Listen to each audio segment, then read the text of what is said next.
All right, we're gonna get started.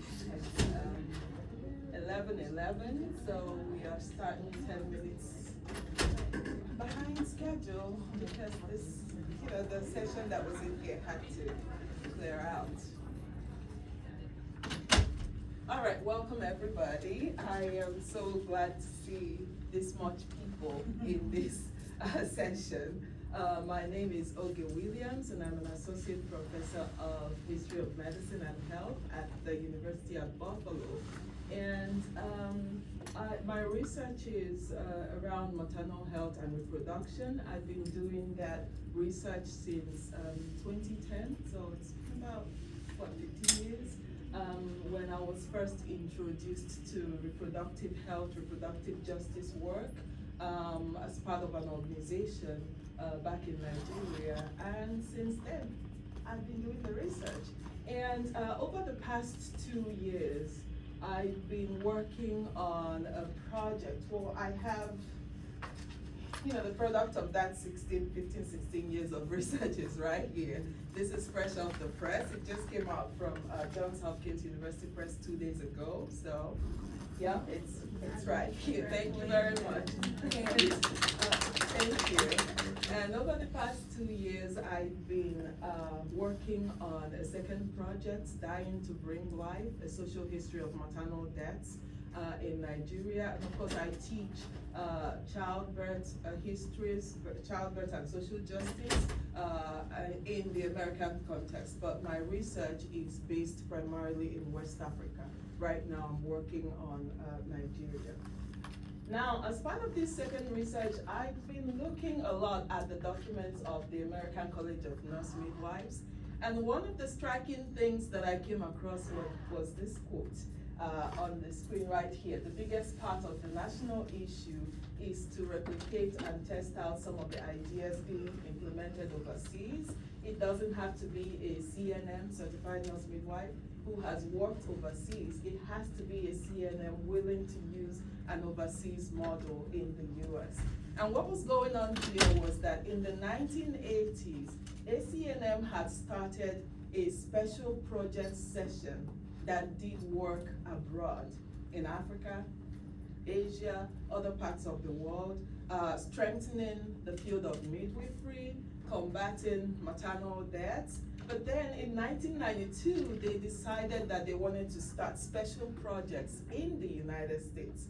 But that became a problem. Like, how do we implement some of the same models that we used abroad, somewhere in Africa, in the US? Of course, it was an issue for various reasons, right?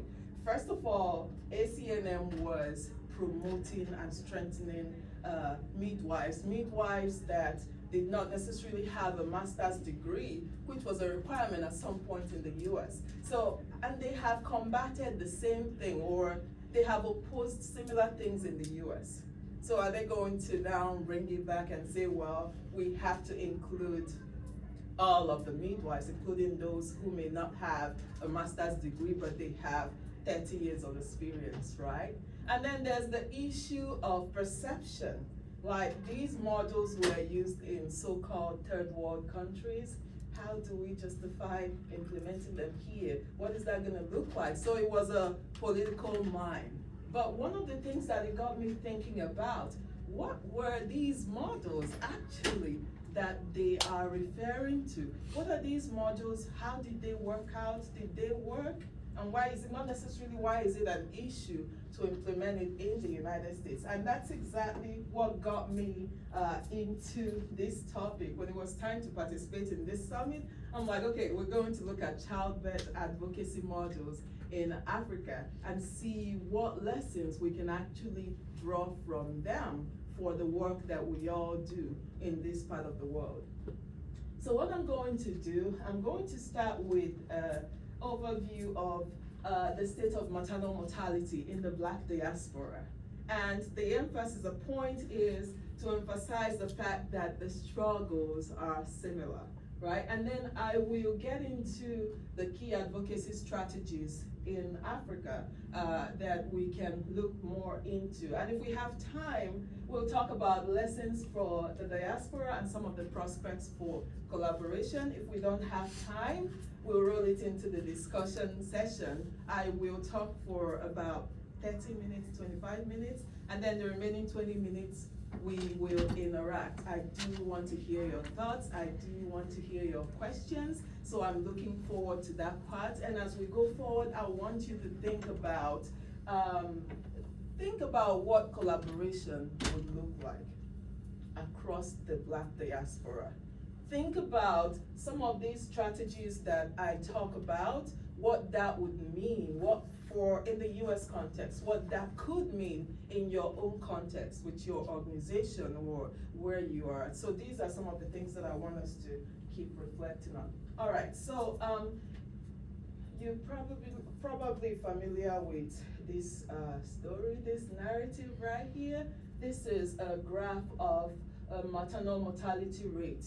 The United States and other similar countries, high income countries. And you can see how high the US rate is right there compared to all of these other countries. And within the US rate, you can see a breakdown right here, white, Hispanic women, and you can see how high that of Black women in the United States are. So there's a crisis. We all know that this is what it looks like graphically, and this data is from 2022. Now over here, I have examples of different locations in the Black diaspora. There's UK. Now if you look here, in the UK, the number is quite low per 100,000 births, right? But even in that small numbers, Black women are 4 times more likely to die from childbirth than white women in the UK. And in Brazil, the rates are high as well, twice more likely to die. And this is across every age bracket, young women, older women, and across every geographic region in the country. Now in the Caribbean, there are higher rates. The Caribbean situation is a little bit more problematic because the majority of the countries do not disaggregate their data by ethnicity, by race. So it's hard to identify a problem that is invisible because they're all lumped together. Now in the few countries that do, for instance, Trinidad and Tobago, the numbers are quite disproportionately high. So there is a problem across the board, and this is the picture that I want to paint. Then when we come to Africa, the continent of Africa, 55 countries, most countries in the world. Now, this is a list of the top 9 countries with the highest maternal mortality burden in the world.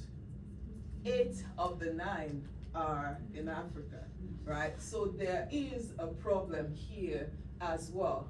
At the same time, the continent is home to some of the countries that have made the most gains when it comes to maternal death reduction. A good example would be Rwanda. There's also Ethiopia. It is also home to very important and very effective community-based advocacy models, right, that we can actually look at. There's been a lot of campaigns both by African governments, African-based organizations, and foreign organizations to actually bring these numbers down in various parts of the continent. And that's what I want to focus on talking about for most of the time. All right, so let's talk about some of these key advocacy strategies.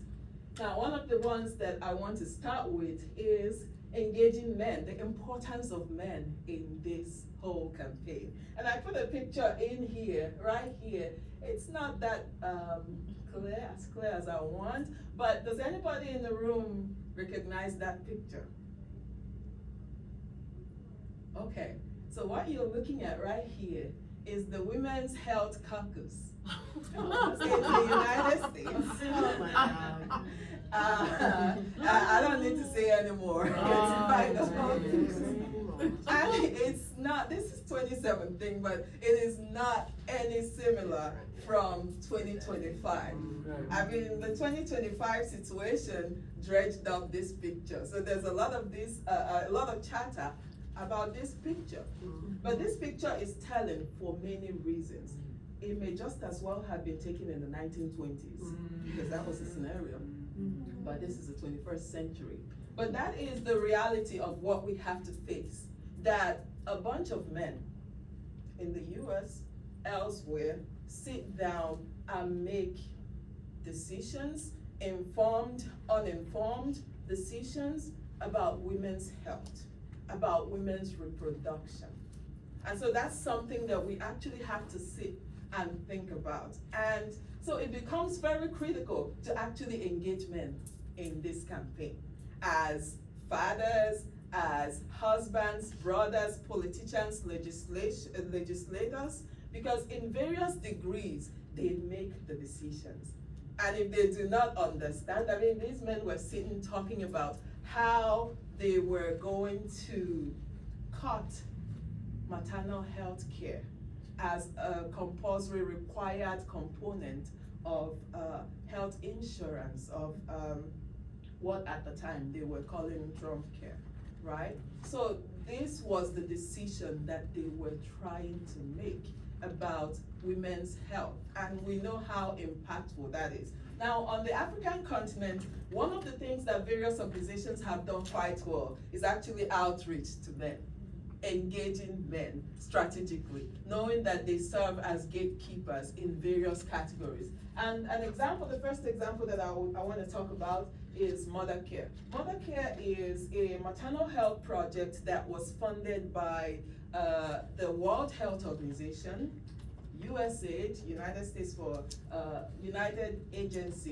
States Agency for International Development, and the Mother Care projects were carried out by different smaller organizations, including ACNM that I've referenced previously. One of the tactics that they used when they came into a community and they understudied the community was to actually approach the men, find who the leaders, the male, in many cases they are always men, at least in post-colonial Africa, in some instances, find out who the men are who make the decisions. Now, they had a project in northern Nigeria. Northern Nigeria is mostly Muslim, right? And it's a very patriarchal society. And in many instances, for women to seek care, they need the consent of the husbands, of the fathers, of the brothers. And Mother Care, the goal of Mother Care at the time was to kind of create awareness around the danger signs during pregnancy, at various stages of pregnancy, adequate nutrition, things like that. Guess what they did? They began to create programming specifically for men. This part of Nigeria had a public radio listening culture. Men had a public radio listening culture. You know how you get together and watch a boxing match or watch what? The news.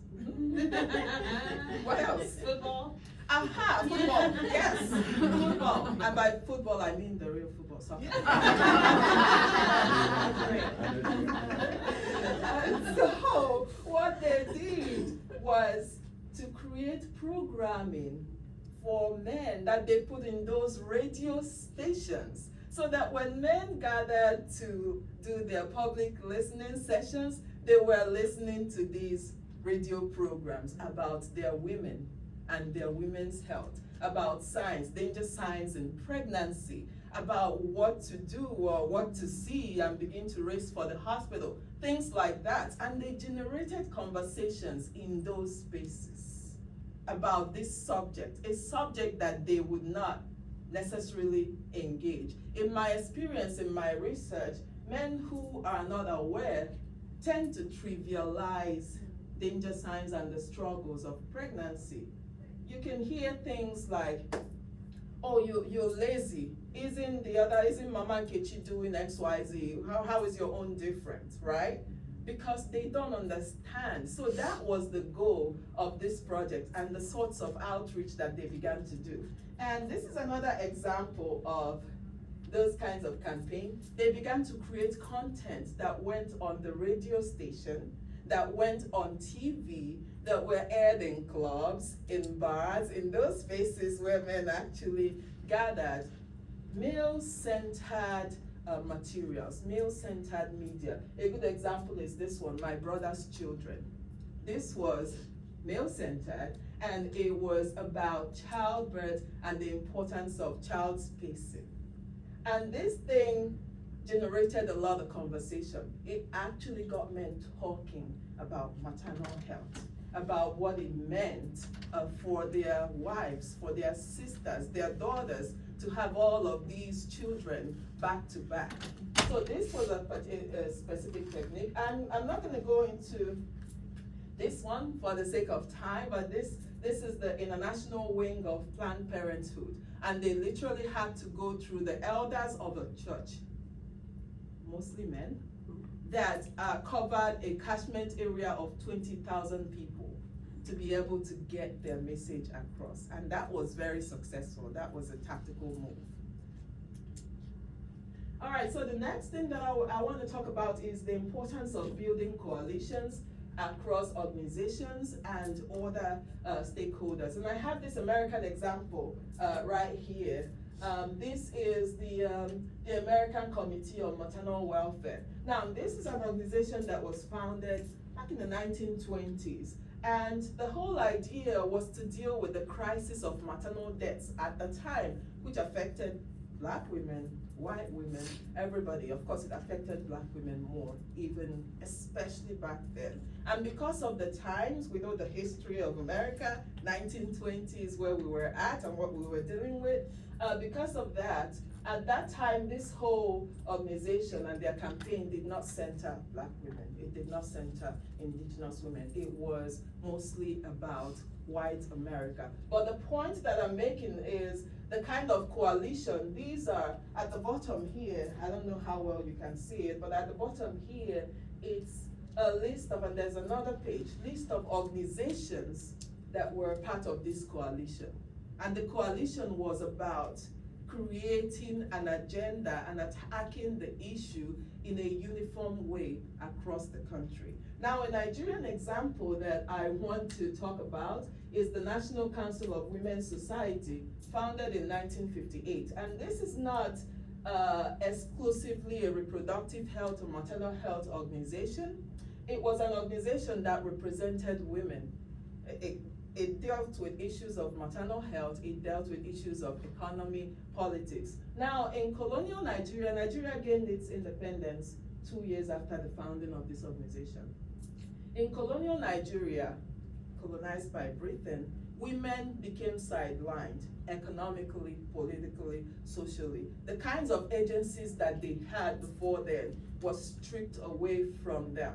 So a number of women's organizations began to spring up across the country to begin to push for women's rights, to begin to push for representation and to push for different things. But what these organizations realized quickly, or what some of their leaders realized quickly, was that their voice was diluted. What they were asking for, their ask was also diluted because it's a bunch of voices from different places. So they decided to form a coalition, an umbrella organization that they used as a formidable lobbying group, as a formidable interest group. They came together, decided on what exactly it was they wanted, and they began to push the federal government for that under this umbrella organization. And that was a fantastic strategy because then they began to make headways because they had a united front and they had specific asks. They began to get those things gradually, right? And so this is the history of this one, and I think there's a lot that we can actually learn from this particular kind of organizing. And the coalition was not just about institutional ones, there was also coalitions across stakeholders in the country. And this here is an example of how storytelling was very instrumental when it comes to advocacy models. This right here is a picture of two very famous Nigerian musicians in the 1980s and 1990s, Onyeka Onwenu and King Sunny Ade. Now, what are they doing here? Well, part of the model that various organizations, health organizations used in Nigeria, in Uganda, in Ghana, elsewhere, was that they formed alliances, partnerships with celebrities, right? With script writers, with magazines, and they began to bombard the airwaves with information, with music, and with stories about maternal health. These two right here, they produced multiple music about reproductive health, about pregnancy, and people listen because, yeah, they are popular. They make good music. So that messaging was pushed out in that way. If you can see this has the Federal Ministry of Health, International Planned Parenthood, and some other health sponsors that were behind this music. But this was the kind of work that was actually done, building coalitions across various stakeholders just to put the message out there, to kind of create a public sense of urgency that this is an issue, like a national sense of urgency, national visibility about the struggles. And this one right here is a popular photo drama series, photo drama magazine. This was from the 1960s all the way into the 1990s. One of the things that ACNM and other health agencies did was to partner with the producers of this photo drama series and to begin to create content around childbirth, around the danger signs of pregnancy, about child spacing. And this has immense readership. And because it was also done in the local language, a regional language, in this instance, Yoruba, it had readership beyond the educated elites. It had readership amongst local people as well. They began to put series in there. They began to drum the radio waves with information, the kind of information in the way that the public will actually be drawn to it, will actually talk about them. All right, and then there's the homegrown outreach and innovations. One of the things that I've really enjoyed seeing in the African context is the ways that advocacy is adapted to the local context, to the local circumstances. It's not about what we think that someone else needs or what I think that you need, but it's about listening, understanding, and then acting. Like ask, listen, act. Ask the people, try to understand from the people what they are dealing with, what they want, listen to those needs, and then come up with creative solutions that would actually be impactful in those particular environments. And one of the examples that is quite exciting, at least I find fascinating, is the SMS pregnancy alerts right here, very popular in Kenya and spreading to other parts of the continent as well. And what this is that if a woman is experiencing some type of emergency or some type of situation, a pregnant woman, then they can simply send a text to a particular number.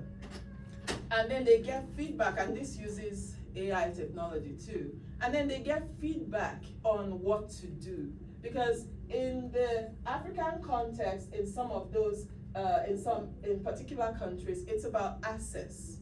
It's about getting immediate access to care or to a professional.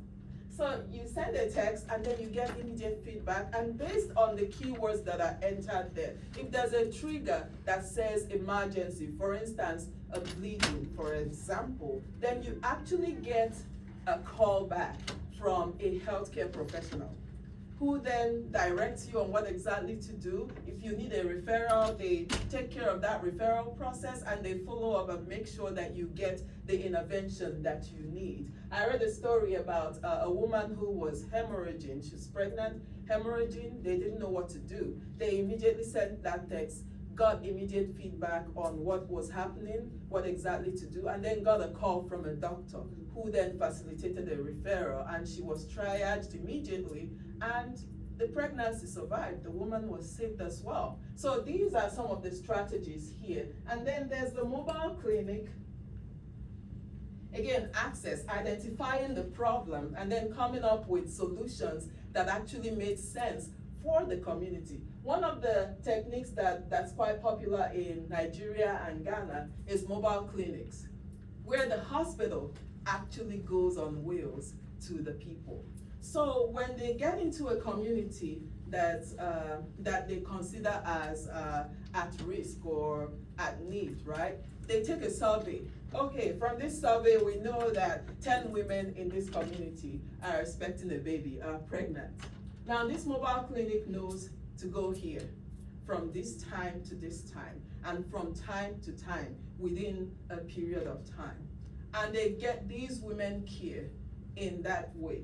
And if there needs to be transportation, further intervention, then there's transportation right there. The woman is immediately transported to get that care. So these are some of the things that's made a difference. And in the Nigerian case, a particular state in Nigeria, they tracked the progress of some of the initiatives that they were doing, including the training of midwives, the utilizing of traditional midwives, traditional birth attendants who have become indispensable, and they were able to discover that this actually made a difference. There was a significant drop in that state's MMR rates, to the extent that the World Health Organization recognized their model called IBBG means safe motherhood, recognized that model as a model that's scalable in Africa, across the African continent. And I dare say it's scalable in other parts of the world as well, because in the United States, we also deal with issue of access, right?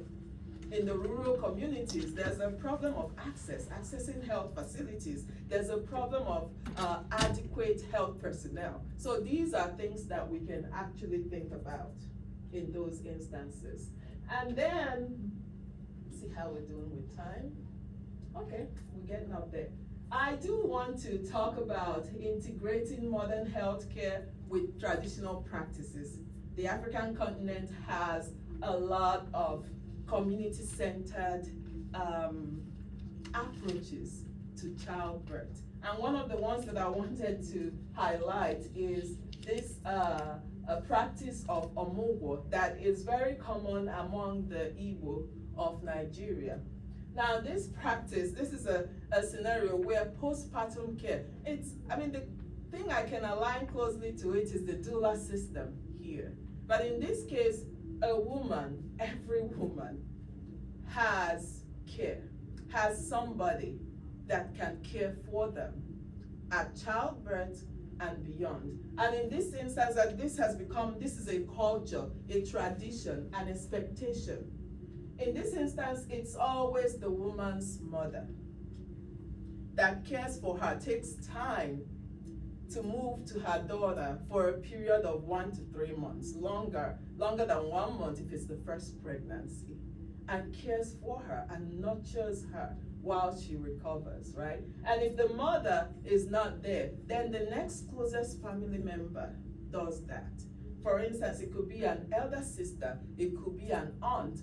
In many cases, it can be a grandmother if they are still able to do it. And this is a culture that has persisted even in the terms of the African diaspora. For instance, in the United States, for people that are Igbo, not even beyond Igbo, Nigerian, their mothers still travel, like get a visa, travel out to the US to perform this omugwo for them. And it's quite relieving. For me, my mother passed, it's been more than 15 years now. My mother passed when I had my first child. That was my biggest heartbreak. I laid there, I was just missing my mom. I'm like, she would have been here. Like, I don't have to worry about anything. She would have been here for at least a guaranteed 1 month, right? And because she would have traveled to come here, she would have spent longer, probably 3 months. My dad will have to, yeah.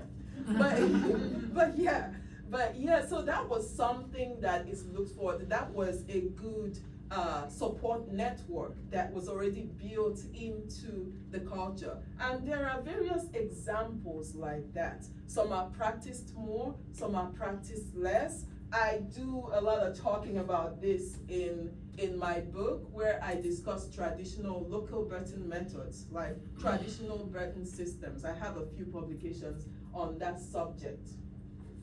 But these are some of the things that we can actually think about, looking at African cultural practices surrounding childbirth and figuring out what we can take and modify to for our own scenarios, situations, for our own environments. And again, the doula model is fantastic in that sense, right?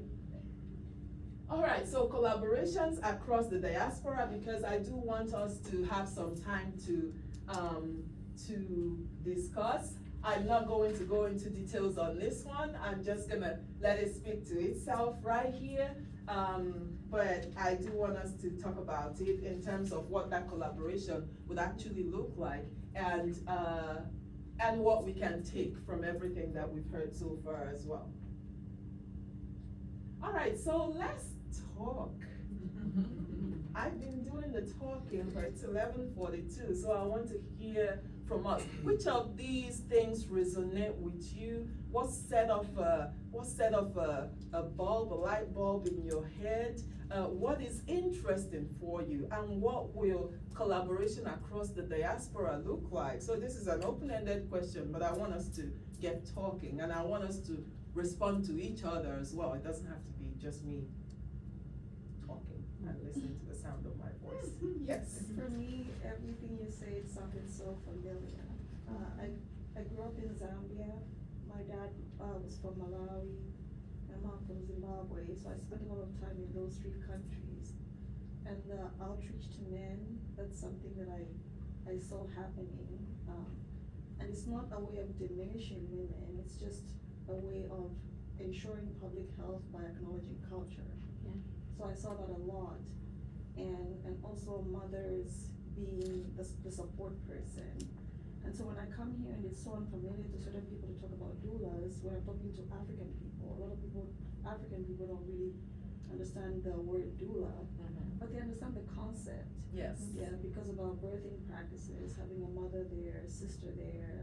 I never really saw any pregnant person alone or a mother alone. So a lot of this was very familiar, and it seems so easy to implement, but because of the policy crisis here, Yes. having traditional midwives is very common in Southern Africa, and they're trusted, and they save lives, but here you have so much red tape and so many policies to navigate that are just working against themselves. Right. And you're absolutely right. Here, the history of midwifery is quite interesting, and it's a lot of, it's very contentious, and there's different categories. There's the certified nurse midwives, there's the certified midwives, there's the certified professional midwives, and they all do not agree that they should all exist, right? So there's all kinds of laws in various states in the United States saying it's illegal, like you cannot practice, you are a felon. It was made a felony to practice I could be a certified professional midwife and go practice in, say, Florida, and I could get arrested and thrown in jail. It doesn't matter that I have some certification or I have 30 years of experience. So it's quite complex when it comes to that, and yet it is a country with a maternal health care crisis, a crisis of professionals, right? So you're right, it's like different things working against itself, right? Yes. So I'm a doula, and I just think that I can very well see myself going other places to just pick up a lot of things about maternal health and reproductive health, because I don't feel like that I'll just learn all that I should and that I could learn here where I am. Like, I don't like that we can't have home births. I don't like that you can't have a doula with you at your home birth, or like you can't have a midwife or whatever. I don't know. I just feel like all these like different type of rules and stipulations, like you said, a lot of red lines. I think it's just kind of crazy because, like, you know, when we were like all, not having anything, and like before modern and Western medicine just made like a big thing and big pharma, we really just were in the natural way of things, very holistic, very like things were just passed down from like our older people, our elders, our aunts, our uncles and stuff like that. And I just feel like a lot of wisdom are just like it's leaving. I don't feel like a lot of people really upkeep their like the traditions, no matter what culture you could be from. It just doesn't seem like, things are gonna be like handed off that well and taught that well. And me being a birth worker, I feel like that's all that I wanna learn. I wanna learn all those good things because that makes me happy, that makes me wanna do what I love to do, and I don't wanna like not know all that I can know to help the people that I wanna know. I don't wanna have to be like, oh, well, I'm not really sure. Learning makes me excited, so I'll be glad to go and to go learn something else, cause I just can't stay here and not know it when I know that I could go somewhere else and probably get all that I could from the experience, the people, the leaders, the culture, the surroundings. I feel you. It sounds like you were open to moving. So there are states in the U.S. where doulas are allowed, encouraged even. There are states where they're not. I'd hate for you to leave Nebraska, but it's like how would I grow if I can't open up a birthing center here because people are gonna be scared to come to my birthing center because y'all won't support it. Yeah, which is really a shame because when I had my 3 kids in Omaha, Nebraska. I used to live here actually until last year, Buffalo, New York. But I was searching for black OB/GYN, female OB/GYN. They did not exist. The only one that I heard of, they said, well, she moved, she's gone. And I kept searching until I settled for, black, period. Right, it didn't matter if it was a man or a woman. I didn't think I'd ever have a male gynecologist. But that's what I ended up having. I did find a black man, and he was fantastic, phenomenal. Like, I have no regrets, but it was a lot of work finding someone that looked like me. Someone that could understand, like, I don't want to have the burden of pregnancy while trying to explain some other things, while dealing with some subtle aggressions, if you will. I didn't want that. So I was like, I need someone that looks like me so that I don't have to do some advocacy work for myself while being pregnant and dealing with pregnancy. It was hard to find, right? And now there's more doulas in Omaha because then I was looking for a doula. I could not find any that was black, at least. So I hope that things turn around, but you gotta do what you gotta do, So, and I do talk about the medical pluralism in my book title, and I'll have that up here. Maybe I should just have that slide up there. In my book title, it's talking about some of these intersections. Like, it tells an interesting story of how the traditional midwives were working with the hospital-based midwives, sharing knowledge. Like, nursing and midwifery students were actually going to traditional midwives, like old traditional midwives with their indigenous knowledge. And they were paying a fee to get training in the traditional methods. In the cases where they were not getting it, and this was informally, in the cases where they were not getting a fee, paying a fee or a token of appreciation to get this knowledge, they were doing an exchange, right? So they learn the indigenous methods from this traditional midwife, and then they teach the traditional midwife in exchange on some of the updated things and technologies that they should know. So I saw these kinds of beautiful intersections, and these are some of the things that I talk about. Yes, there was a hand at the back. Oh, no, I was just gonna ask if you were from here, because I'm from Colorado and I'm a doula as well. And we're able to do home births, we're able to do birth singers as doulas in hospitals. So it's whatever setting your client is birthing at. And so Yeah, it's so I'm a from shocker. here. I'm not really sure how the laws work, but I just don't think you can have a home birth here in Nebraska. It's against the law. Yeah. I so, just learned like, that today too. I was like, Yeah, so, Sorry, I guess I'm just in like a bubble I sometimes. know. Because I'm like, when you said that, I'm like, where is she from? Into- Because that's not a Oh, thing. yeah, Yeah. that's here. and like, I just feel like for me to like get to the places that I want to go, I want to make sure that I'm learning, with people that look like me. Yeah. See, That's I'm a something black that girl. I really, really want to do. That makes me happy. So I already told myself that I was going to be going everywhere anyway to go learning, because like they're the only people that can tell me. Like, I'm not expecting to be walking around here and be like, oh, can you tell me traditional healing ways for like, womb health or something? Like, it's just not going to happen unless you went somewhere else to go pick it up.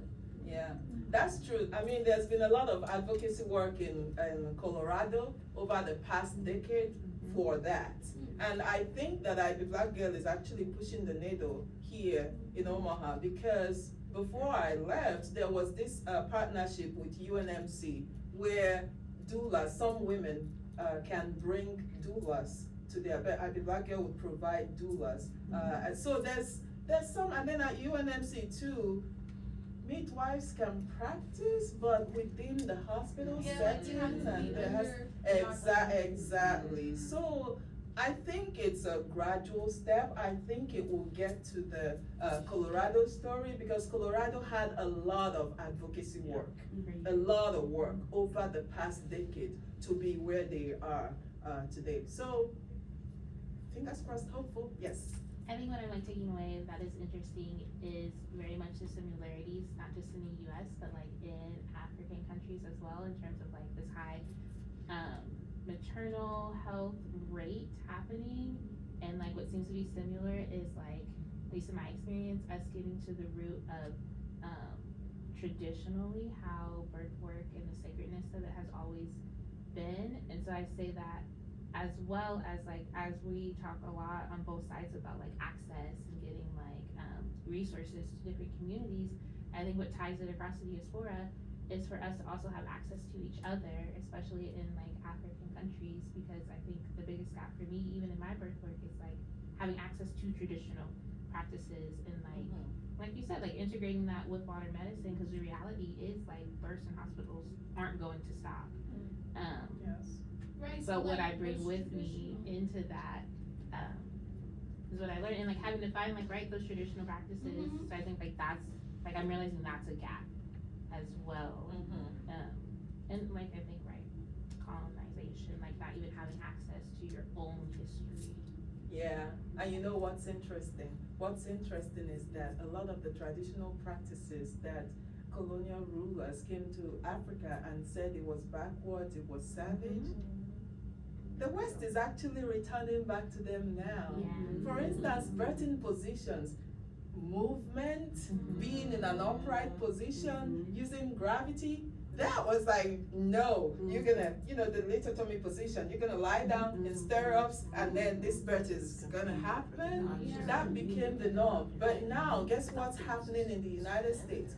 Even the World Health Organization in 2013 made an announcement that, yeah, women should birth in whatever position that's comfortable, yada yada. And what's happening in US hospitals now is that they actually encourage movement. Yeah. They encourage you to change positions, to rock and do all this stuff. But those countries back on the continent that they told, oh, these are backwards, they haven't gotten the memo yet, because they're still doing what they were told was the right way. So there's this return to tradition, and I get your question, what is tradition? And I think that's where a lot of this research that scholars of maternal health do can come in. I think it's quite eye-opening to learn what's traditional, where to find it, Yeah, right? that was like why I was saying that, like, what's traditional, like, where do you find it? Right. Like, where do you find it? Research, or you have to. I'm hands-on, I'ma just go there, I'll see y'all there. We'll take Okay, well, yes, let's. Yeah, I have more of a, I guess, like a research policy question, like USAID being slashed and things like that. How is that going to affect like research on the African continent and research is happening here? Like, what do you foresee that looking like? Sorry, can you repeat her question? I couldn't hear it back Oh. here. Okay, so she said, how would, USAID. how would, with USAID, which USAID has been a major sponsor of a lot of work, directly or indirectly in Africa. So how would it affect it affect the work that is going on, the future of maternal health advocacy? So that was the question. It is already affecting it, that's for sure. Because I can tell you a lot of the projects that I mentioned, those are funded in part or in whole by USAID. Even contraceptive supplies, it was in the news, like it was last month, where the US was going to destroy billions of dollars worth of contraception that was bound for other parts of the world, and this is a significant lifeline for those parts of the world, and we're just gonna burn it. Why? Because, well, yeah. So there's all that, but what I see is African countries actually finding alternatives, moving away from the United States.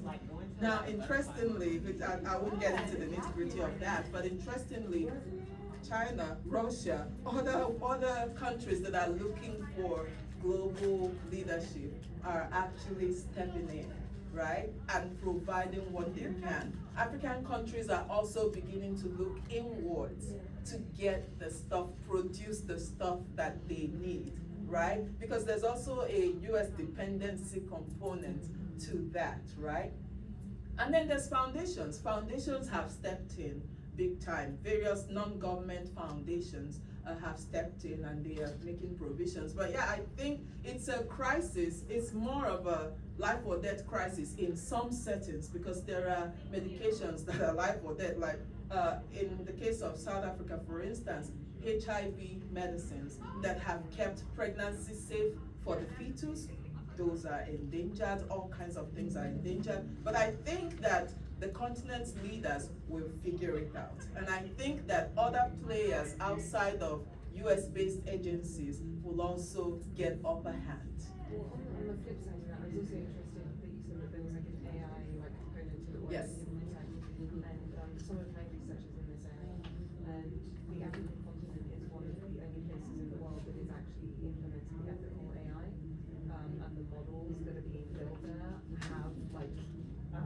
are being built with like humanity in mind, rather than it being something that is designed to extract. It's designed to provide. Give. Yeah. Yes. So I was just interested in that and like sort of the parallels of what's happening here and what that might look like. So, anyway, Well, that's it. You should tell me. yes. I don't know. Oh, first of all, I don't claim to know anything about maternal.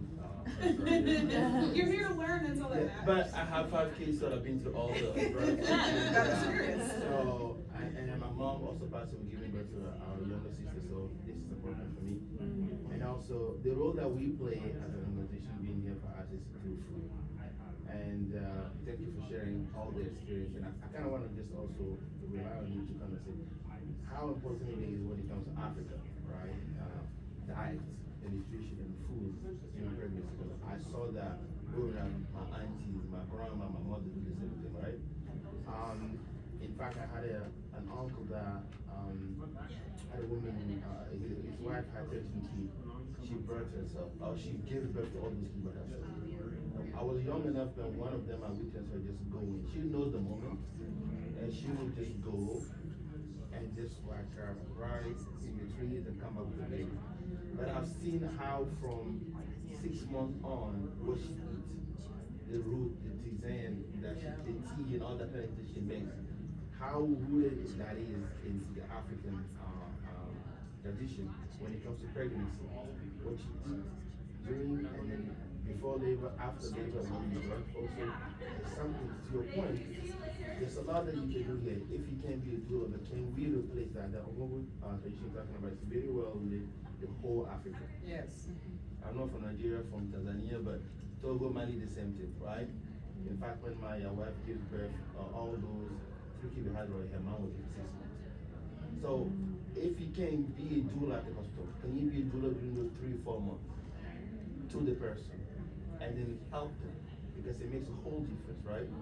You also mentioned how we need to coalesce together and work together. Right?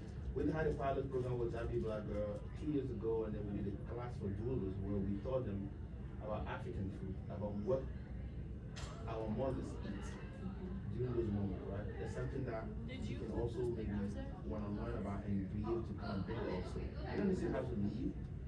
But I know, but so right now, what can you do, right? So I just want to see if we can talk about nutrition also, how important that is. Also. Yeah, when he says we, how's of that? So you can look them up and see the kind of work that they do. Nutrition is very essential when it comes to pregnancy in Africa. And there's been interesting taboos that were actually created around nutrition to make sure that women are in line, eating what they're supposed to eat. There's one that says, I can't remember it, I wrote about it, I can't remember what it was, but basically it said do not eat this particular thing because if you eat it, your child will come out drooling non-stop, and if you eat this one, your child will look like this, and so you don't want to touch that. And then, especially postpartum, like there are various herbs, various natural things, what we consider seasoning, like cloves, or I don't know the English name of that one, but I see it in the stores. Things like that, that they encourage to eat. Like they make soups based on that, to cleanse, to heal from the inside out. These are parts of the African tradition, and these are things that those mothers, those elders that perform that omugo enforce. When they show up at the hospital, the baby has drugs, they brought their flask of soup with all those seasonings, and oh, it's time to begin to drink that, right? They enforce it significantly, and it helps. In many cases, it helps. In many instances, there's rules about eating vegetables or not eating eggs. In some cases, though, they get it wrong. Like they don't eat eggs because if you eat it, basically eggs is an embodiment of life, right? It's like a child, so you can't do that, right? So there are things like that that do not necessarily work, but there's a lot more that work. There are foods that they encourage to eat at particular stages in the pregnancy, especially at the 7-month mark, 9-month mark. After the pregnancy, the postpartum part is very crucial. So these are things that we can actually learn about. Among the Yoruba, there's stuff that they eat to actually keep the baby not large. They are interested in easy birth. So they don't want a large baby, a baby that's too big. And so there's herbs that they take to keep that baby. Of course, there are risks. If the baby is too small, there are health challenges that come with that as well. But these things are things that the African setting, when it comes to childbirth, think about.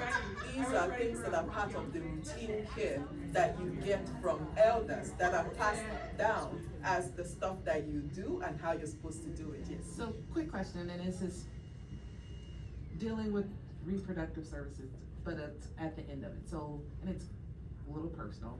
So, as I'm journeying down, finishing my journey of being a child giver or life giver, meaning menopause, is there kind of history and support and tradition around supporting that part of your reproductive life?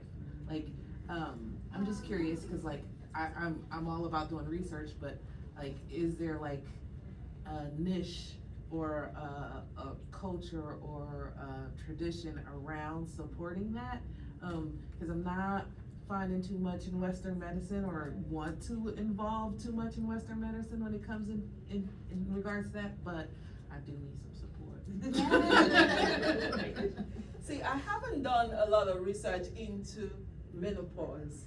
That's a part of an angle of reproduction, the end of reproductive life cycle, really, that I haven't necessarily looked into, but that's a very interesting question. One thing that I know is that what I can talk about is the systems that actually celebrate menopause.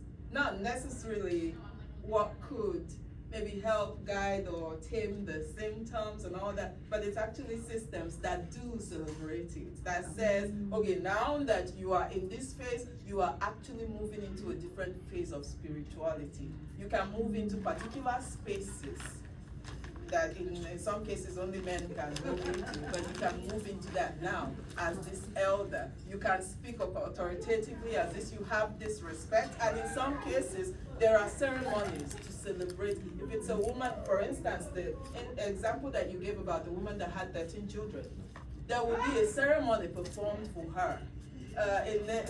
A goat, or in some cases a cow, but it's usually would be killed and used as a celebration to honor her for having that much children, for birthing that much children. It's like, oh, we celebrate you, you've done a lot. So there are those kinds of things, but I haven't looked into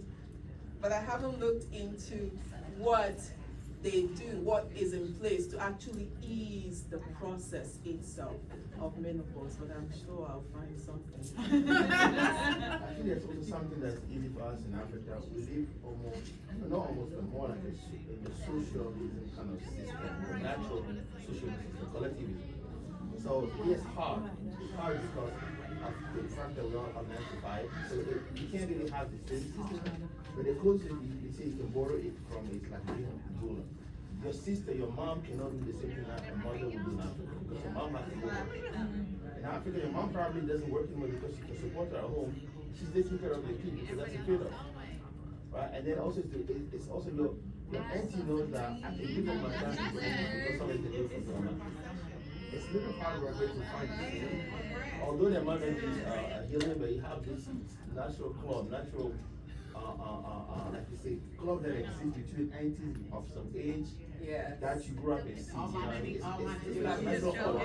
And I'm so sorry to interrupt you guys. I know you're having a great session, but we do have to move you out of this room. All right, so thank you very much. This is Thank a QR code. You can order the book online. I also have copies with me at the vendor table.